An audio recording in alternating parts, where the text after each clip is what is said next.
Je pense qu'il était important que la communauté de business apprenne les nouvelles mesures. Alors donc ça, c'était un point positif. Pendant ces 3 années, le gouvernement a réalisé scientifiquement et de façon méthodique la prévention des gens. Et moi qui vis en Chine depuis 3 ans, je pense qu'il était important que l'on préserve la santé des gens.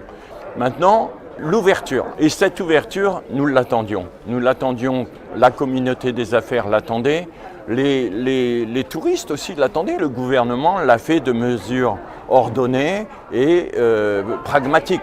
C'est-à-dire qu'ils ont réellement vu l'effet scientifique, ils ont regardé l'évolution de la maladie. Donc l'ouverture est une très très bonne chose.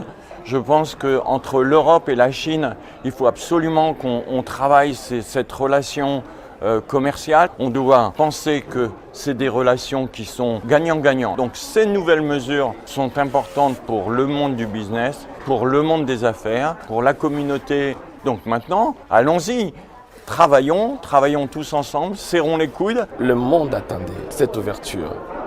Et la Chine, après 3 ans, après cette ouverture qui a été annoncée officiellement, j'ai eu beaucoup d'appels venant de l'Europe, de l'Afrique, où les gens veulent reprendre d'une manière, je pourrais dire, rapide les affaires avec la Chine. C'est-à-dire, cela a été accueilli avec joie, avec satisfaction.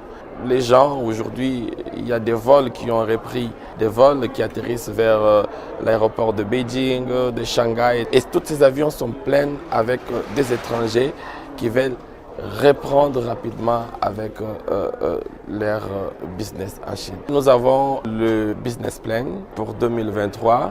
Nous voulons d'une manière ou d'une autre renforcer cette coopération dans le domaine des affaires.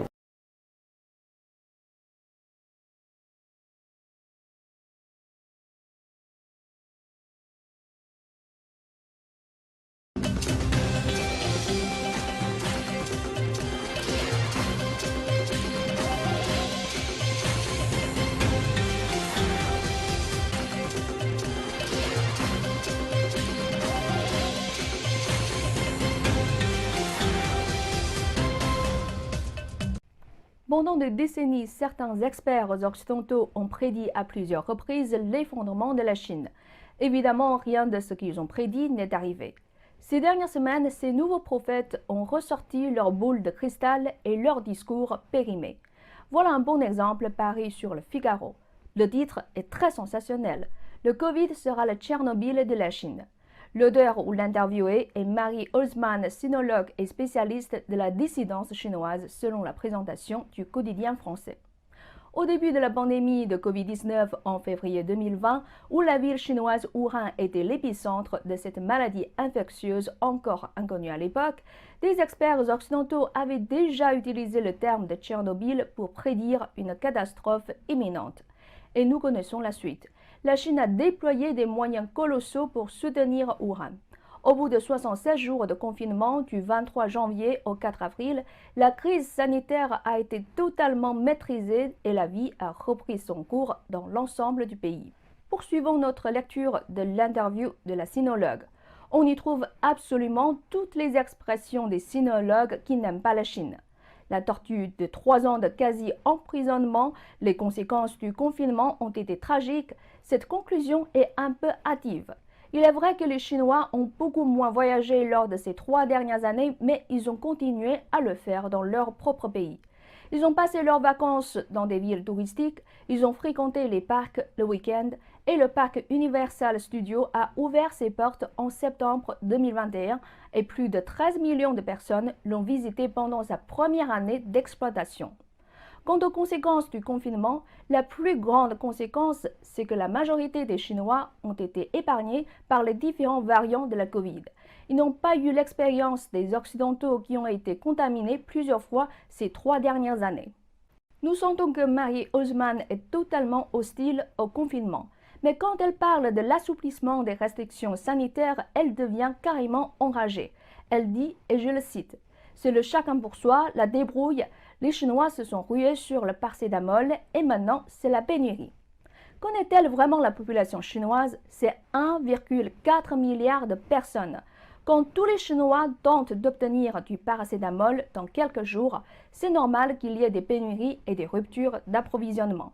L'important, c'est de résoudre ce problème dans les meilleurs délais.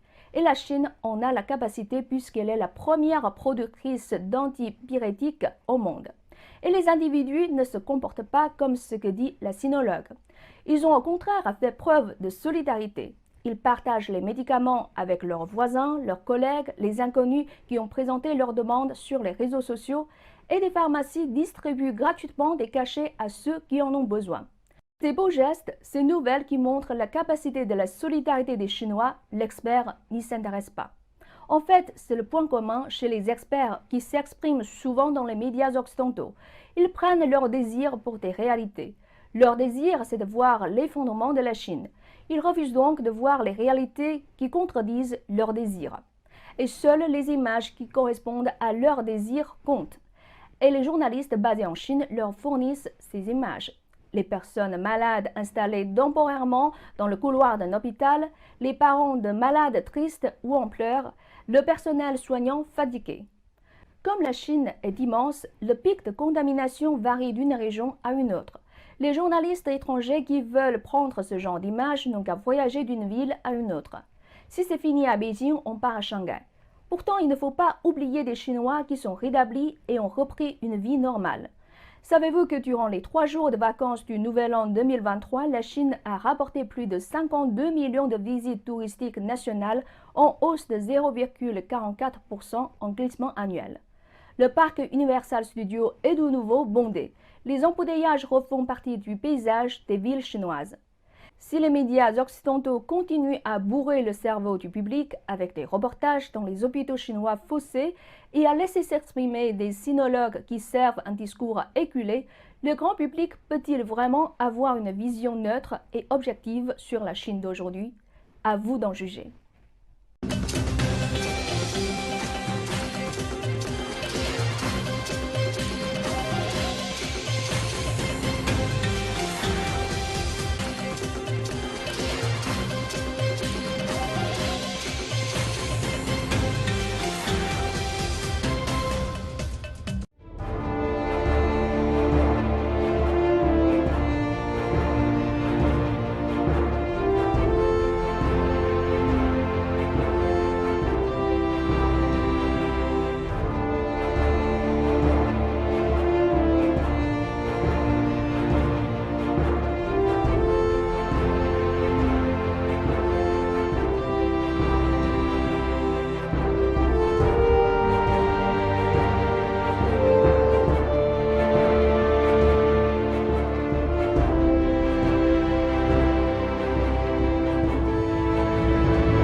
我很高兴地看到了年轻人撑起大梁，我觉得你们应该有这样的一种事业感、成就感、责任感，好好干。